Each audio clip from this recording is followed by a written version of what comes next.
Good morning and welcome to First Unitarian Church of Wilmington and our online Sunday morning service.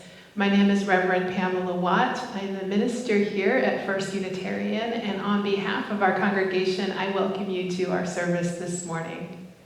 If you are new to Unitarian Universalism and or to First Unitarian Church of Wilmington, I urge you to go online and check out our website at firstuuwilm.org. That's firstuuwilm.org. There you can learn more about who we are, part of our history, and what our beliefs are. And also, you can subscribe to our e-newsletter, which comes out every Friday and includes other ways to connect with us, even during this time of pandemic. We have small groups, we have classes for children and youth, and other things that are going on. So please do check out our website and subscribe to our e-news. I also want to draw your attention to the fact that today, after the service at noon, we have a special meeting. It's an informal, informational meeting where Steve Cohen, our treasurer, will be sharing the budget that has been drafted for the 2020/2021 church year.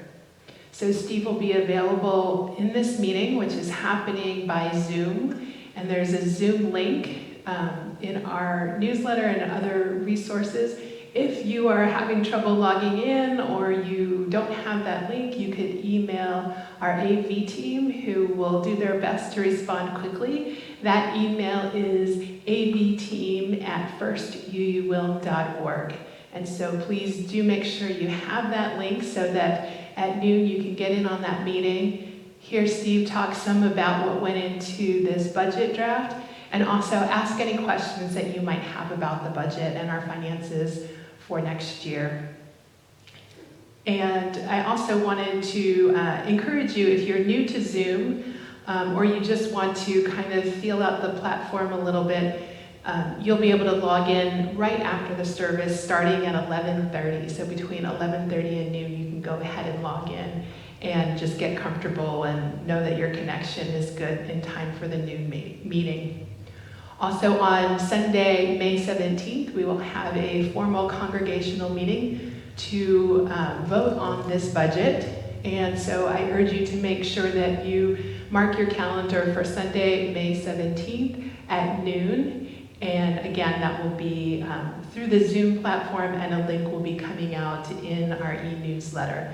Members, I hope you will especially make sure that you're at that meeting. And now, let us prepare our hearts and minds for worship.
Come, whoever you are.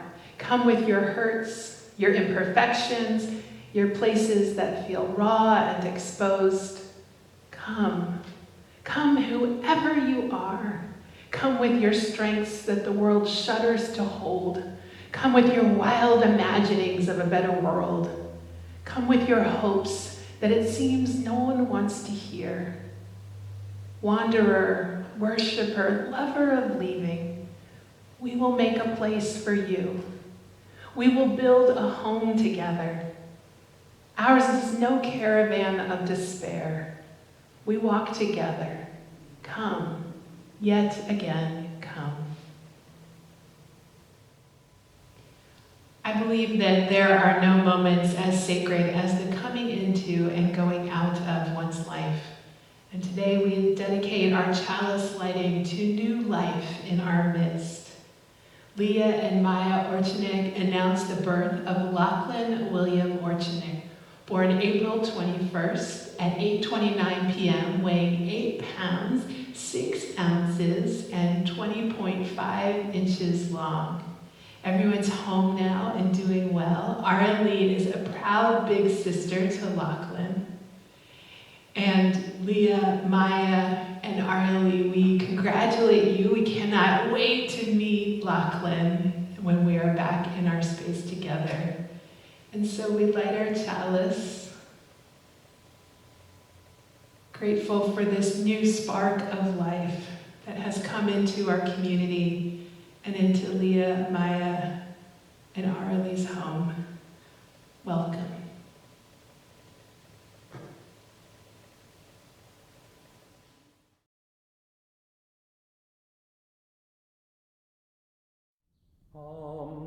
Come, whoever you are, wanderer, worshiper, lover of leaving. Ours is no caravan of despair. Come, yet again come. Come, whoever you are, wanderer, worshiper, whoever you're leaving, cause it's no caravan, lover despairing,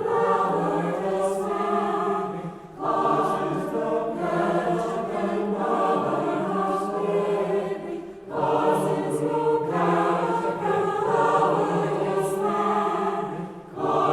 no caravan, lover despairing, cause it's no caravan, lover despairing, cause it's no caravan, lover despairing, cause it's no caravan, lover despairing, cause it's no caravan, lover despairing, cause it's no caravan, lover despairing, cause it's no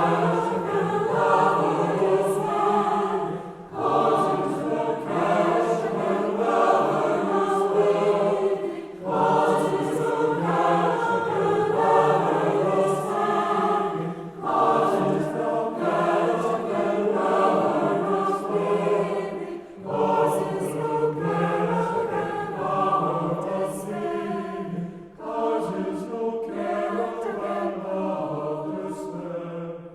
Come, yet again come.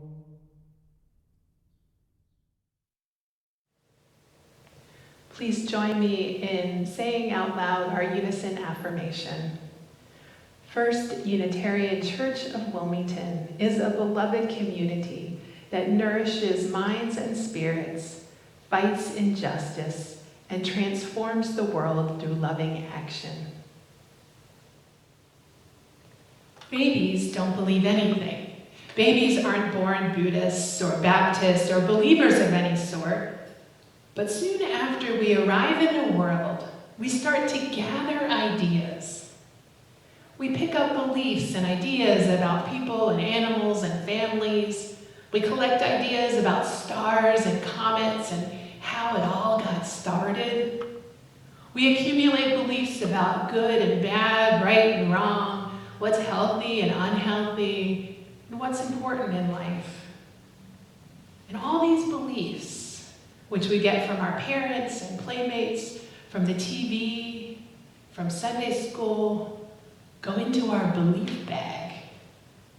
Now, most religions define themselves by what they believe or what's inside the bag. For instance, Christians believe in Jesus.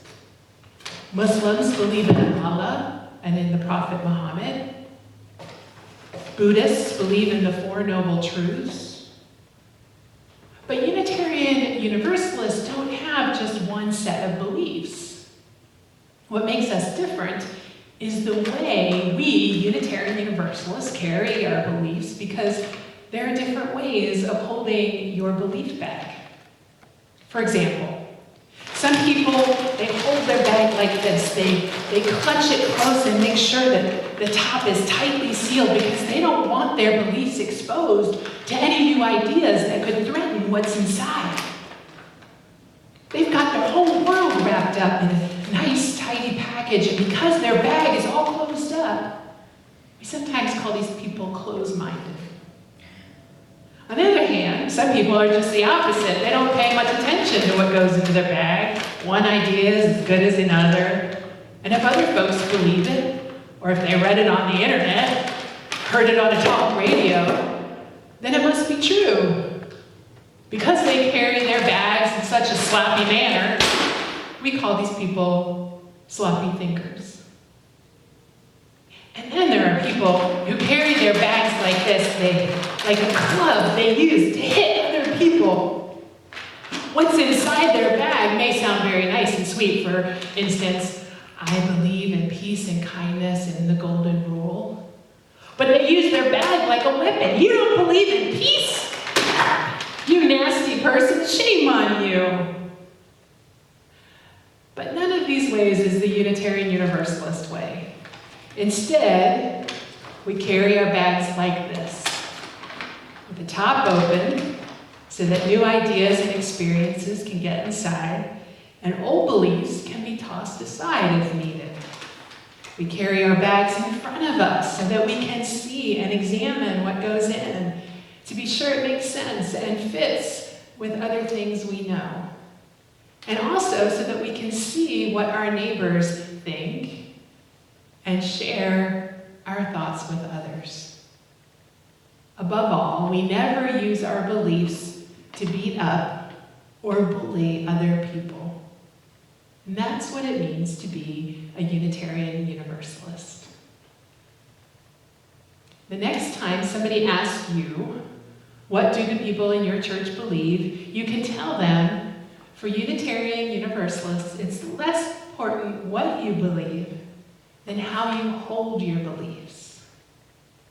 It's how you acquire them, how you share them, and above all, what you do with them that counts. As we head into our time of prayer and meditation, I invite you to get comfortable in your chair if you're not already. You might choose to plant both feet firmly on the ground. Take a deep breath in and let it all out. And another breath in and out. Nearly 42 years ago, Carolyn McDade came home with a heaviness on her spirit. McDade, an outspoken feminist, peacemaker, and LGBT rights advocate, had just learned that Harvey Milk had been assassinated in San Francisco. Harvey Milk, the first openly gay elected official in California. Harvey Milk, who represented the kind of world for which McDade was fighting. McDade came home that night and sat at her piano and composed what she called a prayer. A prayer, she says, may I not drop out, but continue in faith in the movement. As an act of prayer, I invite you to hold what is heavy on your heart, to hold the burdens of our larger community and our world, to hold even the hurts that you don't want to face or that wear you down. Hold it all as I offer the words of Carolyn McDade's prayer. Spirit of life, come unto me. Sing in my heart all the stirrings of compassion. Blow in the wind, rise in the sea. Move in the hand, giving life the shape of justice. Roots hold me close. Wings set me free. Spirit of life, come to me. Come to me. Let us rest now in a time of silent meditation.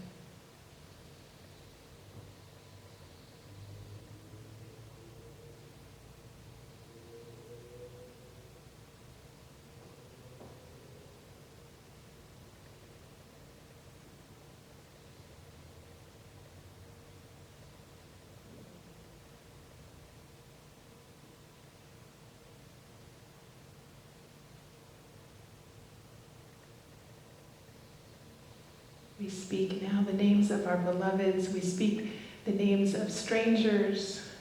We speak the names of those who are hurting or oppressed or sick or angry or lonely or just plain tired. We speak perhaps our own names. Voicing names has power. It gives strength to love. And strong love is needed in these times. Let us now say the names of those who are on our hearts and minds this day.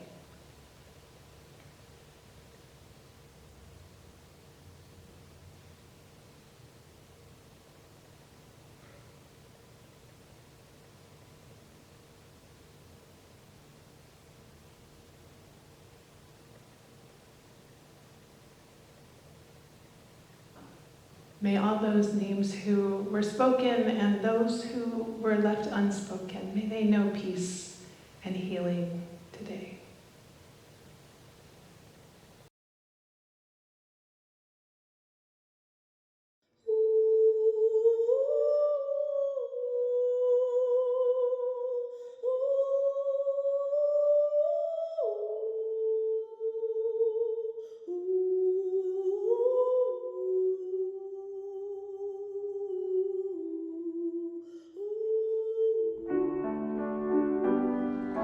Ooh.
In the 19th century, William Ellery Channing, considered to be the father of American Unitarianism, was drawing from Hebrew and Christian scripture to support his belief in one God rather than a Trinity. And not just one God, but a God who loves us more than we could possibly comprehend. And this belief in one God wasn't for him an anti-Christian belief, but simply a liberal belief. He was not opposed to the Trinity that most Christians believe in, but he found in his own Christian study of the Bible a theology of one loving God that inspired him onward. And he has a sermon called The Father's Love for Persons, in which he describes God as a father who has a whole lot of people to love in the world. And so Channing asks, why would God care about me or any one of us? Who are we to be worthy of such love? You know, God has so many other people to worry about. Well, here's Channing's response to his own question. He writes, I belong to this family. I am bound to it by vital bonds. I am always exerting an influence upon it. I can hardly perform an act that is confined in its consequences to myself. Every new truth that I gain makes me a brighter light to humanity. I ought not then to imagine that God's interest in me is diminished because God's interest is extended to the endless hosts of spirits. On the contrary, God must be more interested in me on this very account because I influence others as well as myself. I am a living member of the great family of all souls, and I cannot improve or suffer myself without diffusing good or evil around me through an ever-enlarging sphere. My happiness is manifestly bound up with and flows from the happiness of all those around. Every day we receive perpetual blessings from the progress of our human race. We are enlightened, refined, elevated through the studies, discoveries, and arts of countless persons whom we have never seen and whom we have never even heard. Daily we enjoy conveniences, pleasures, and means of health and culture through advancements in science and art made in the most distant regions. We're a person who had lived in ignorance of all beyond mere sensitive existence, suddenly to receive a clear impression of God's all-embracing presence. He would undergo a greater change of condition than if he were to awake some morning in a wholly new world, peopled by new beings, clothed in new beauty, and governed by laws such as he had never known by experience. He would be uplifted with the assurance that at length he had found for his soul an all-sufficing object of veneration, gratitude, trust, and love, an unfailing source of strength for every mortal weakness, an exhaustless refreshment of his highest hope, an ever-springing fount of holy emotion, virtuous energy, and heavenly joy, infinitely transcending all modes of good to which he had wont to look. In a word, he would be utterly transformed. On the other hand, in degree as by faithlessness, I lose sight of my intimate relationship with God. I am then bereft of peace and the desire for progress, a power to escape from myself. The future grows dim, the hope dies. A change comes over me like that which befalls the traveler when the clouds overspread the sky, when gathering mists obscure his path, and gloom settles down upon his uncertain way till he is lost. The light of life is a constant consciousness of divine fellowship. I was recently talking with members of this church, Ed and Darlene Scott, who are in Oregon, and Ed just in passing mentioned that Their brother's 17-year-old grandson, who lives in Seattle, is one of the many high school students who are stuck at home during this pandemic. And he decided to make a recording of a song in his being stuck at home. And I asked Ed if he would share it with me, and he did, and then I asked whether I could share it more broadly, because I was really inspired by it. So I got permission to share Carter's pandemic performance of Will the Circle Be Unbroken?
It is the year 2020.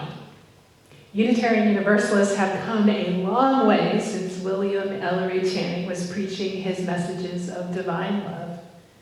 I admit that when I first came into Channing's writings, I found his words antiquated and hard to read. Truth be told, my affection for William Ellery Channing started not through his writing, but through a larger-than-life statue of Channing that is prominently on display at the edge of the Boston Public Garden. It faces Arlington Street Church, where Channing himself served as minister from 1803 to 1842.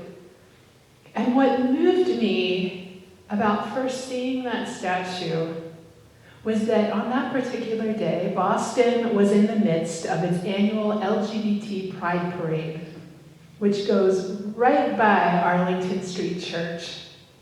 And I loved seeing William Ellery Channing with his big formal pulpit robe and his Bible in hand, ready to preach about how God loves every one of us.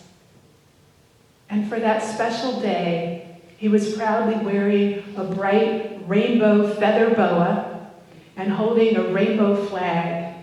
And I was like, yes, that is one of the religious founders of my faith home. He stands there on the edge of that public garden, in some ways utterly unchanging and rigid, but also promoting his faith still to all who walk by.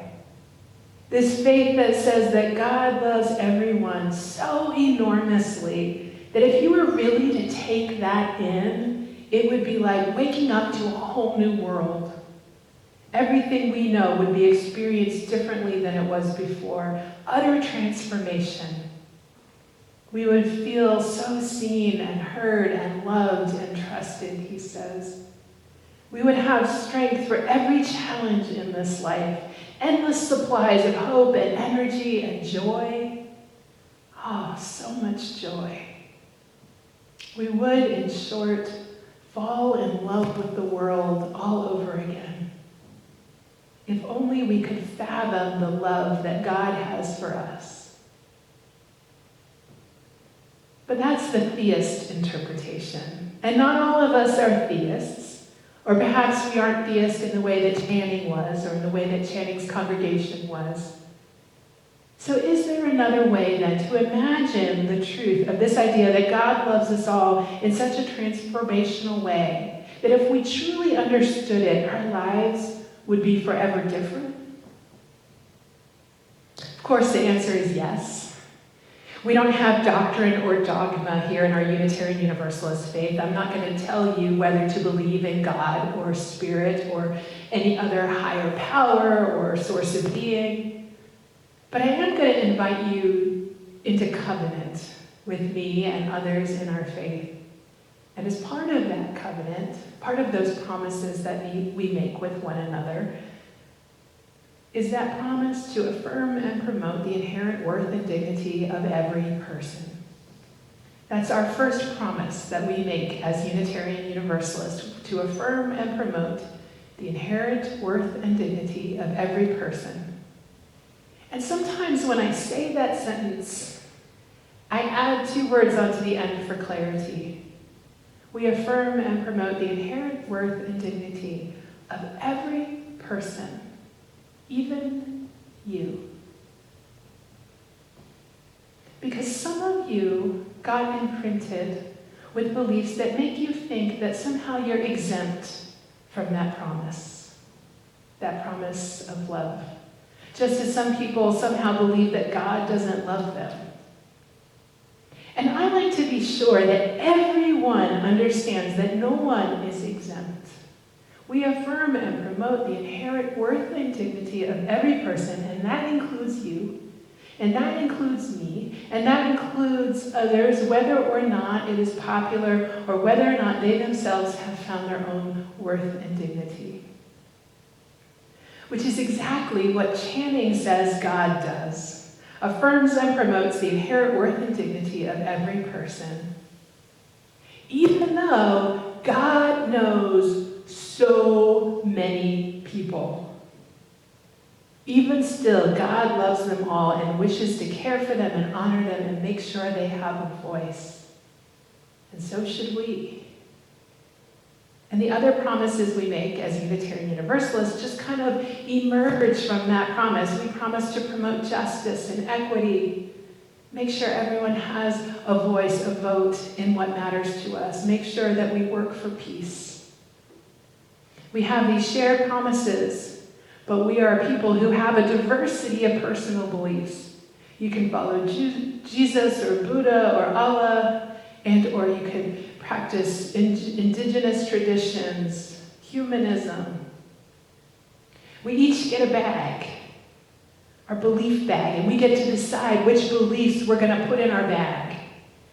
And we could take out God entirely, or we could rename God, maybe pick up some more gods along the way, gods of other traditions, or entities that are more like spirits or ancestors.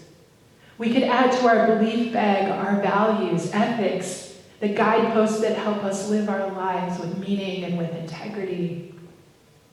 But the truth is, some of us, when we get to a certain place in our lives, we just kind of dump everything out of our belief bag, claiming to only believe in what we can see and observe and prove. And we think that our bag is empty at that point, that we don't believe in anything. But the truth is, when we're not paying attention, things start to kind of accumulate in there, kind of like that kitchen drawer. You know, the one with the scissors and the rubber bands and the loose toothpicks and the assorted batteries that may or may not work.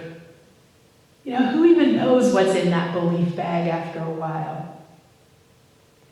Maybe there are beliefs in there that are starting to get in your way even. Maybe you start to believe that people are inherently evil or self-serving, or that you'll never get ahead, or that no one likes you. Maybe you start to believe that no one else is worth liking. Maybe you start to believe that if you stay busy enough, you won't have to face your driving sense of inadequacy. Or that if you stay far enough away from people, they won't hurt you. Or that maybe you start to believe that you're only valuable if you're constantly helping others. Or that certain people who dress a certain way are more or less valuable than other people. You could start to see how that belief bag could get really heavy if you don't tend to what is going in there.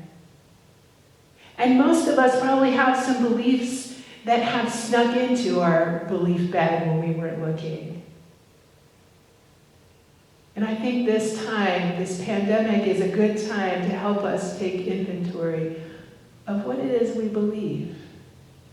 Because this right now is when you really can confront those beliefs, when things are shifting, when things aren't how they've always been, or when people are going through hardship and loss or loneliness.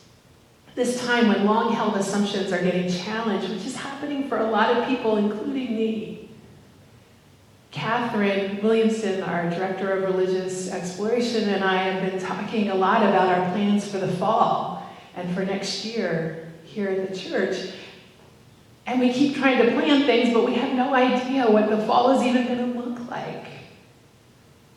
And I start to worry too. I worry about those of you who are financially insecure, or those of you who have jobs that are exposing you to COVID-19 on a regular basis. I worry about you. And I want to know that when this all ends, that I want to know that it's going to be all better. But I also know that sometimes there is no all better. And I also know that people are wearing thin right now. I've heard stories from friends who are sheltering in place with children or spouses where relationships maybe weren't so strong to begin with.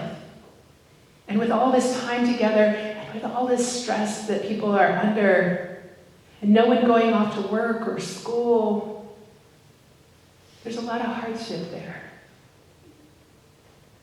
And then just the sheer injustice and pain about how this virus is impacting lower income people and people of color disproportionately. And the sheer injustice and pain about how some jobs provide for this kind of thing and some don't. In these moments, what we need, perhaps more than ever, is to be able to reach into that bag of beliefs and find something that draws us back to what Channing called the constant consciousness of divine fellowship. And I've been wondering, for Channing, it's about God, God's love. But what is that belief for me? If not this sense of being in constant consciousness of divine fellowship, what is it that I believe that helps draw me back into something good and redemptive? And I have one belief in my bag that I go to, and that gets me through the hardest times in my life.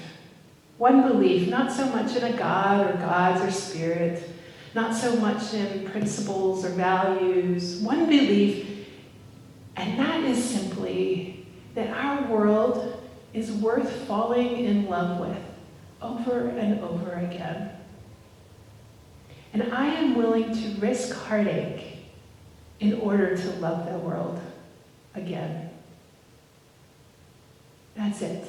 I believe that our world is worth loving, no matter what. And let me be honest, sometimes when I reach into my bag, I cannot find that particular belief. Even though I really want to. When I was going through divorce some years ago, I couldn't find that belief for a while. And recently, during the sheltering at home and all that's going with it, I have moments when I've stopped believing in the world, not just the people in it, although that's part of it, but also just all of it. What are we doing? I forget to fall in love with the world because why? There's so much pain. But thankfully, I get these beautiful moments, including one of you, a First Unitarian member whose mother just died last week from COVID-19. And she's so grateful for her mother's life right now. And she talks about this simultaneous joy of having her mother in this life, and also the simultaneous sadness at this idea of moving through the world without her mother in it. And she reminds me that even in these most tender times, the world is still worth falling in love with again.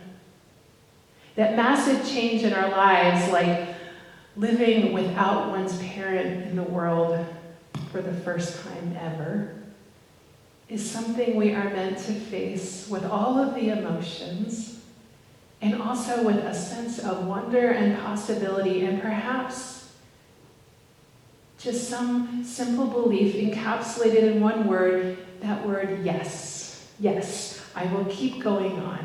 Yes, I will find joy again. Yes, this life is worth living.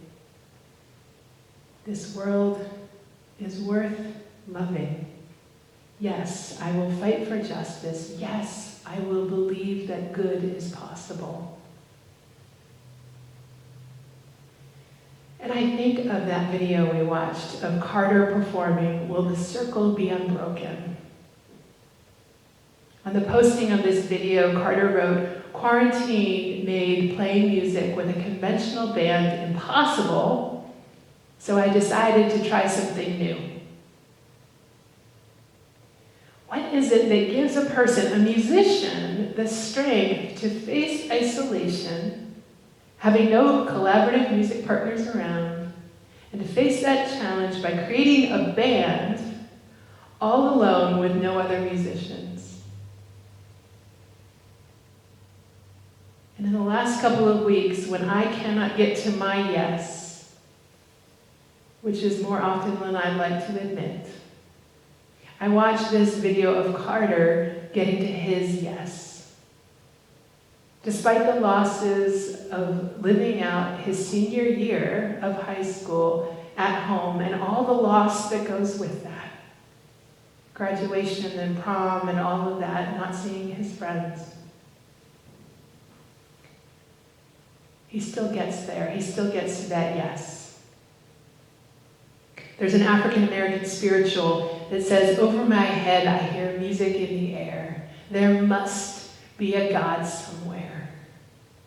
Whether or not you believe that a better world is waiting, whether or not you believe there must be a God somewhere, whether or not you believe there is a yes somewhere, no matter what words you use, may you find in that bag of beliefs something that helps draw you back to your strength, back to your joy and hope, and that ultimately helps you help others back to their strength and joy and hope.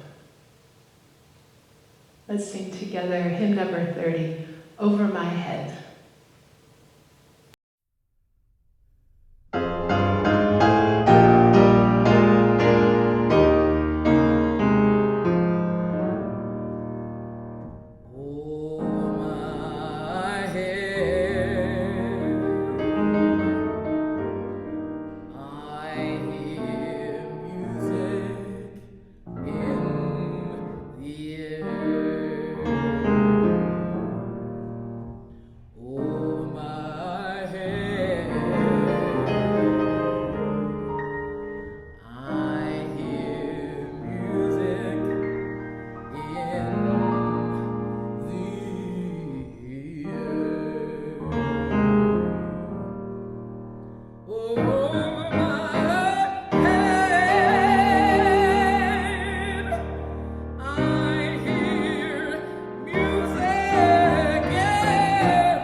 Each week we give and receive an offering to support this congregation's work, both inside the congregation and also in our wider community.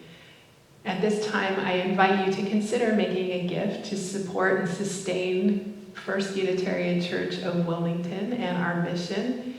And a screen will come up during our offertory that will offer ways to give, both through the mail and also through different online platforms. And now please join me in saying out loud our offertory dedication. To the work of this congregation, which is weaving a tapestry of love and action, we dedicate our lives and these our offerings.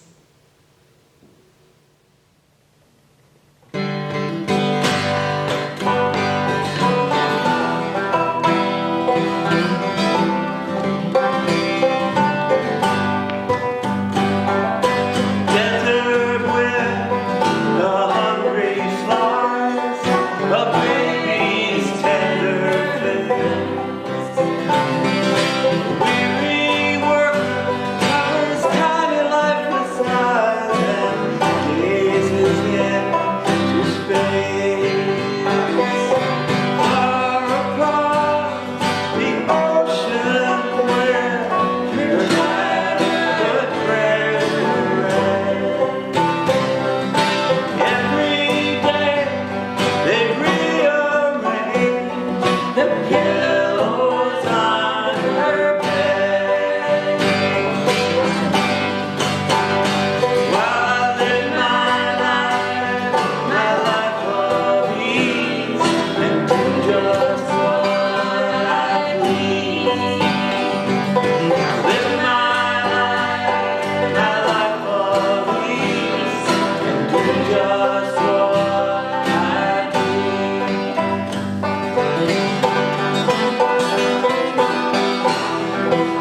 religion, our faith, calls us to respond to times of challenge, uncertainty, chaos, confusion, anxiety, and despair with a resounding yes.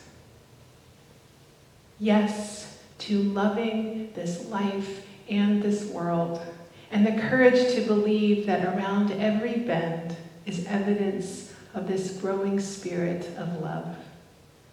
May we all work to manifest this vision. We extinguish our chalice, but we carry its warmth, its power, and its vision out into the world. So everyone in this vast congregation out there, this song, I sing a line. It's not a very long line. And then we sing peace 4 times, like this. Peace.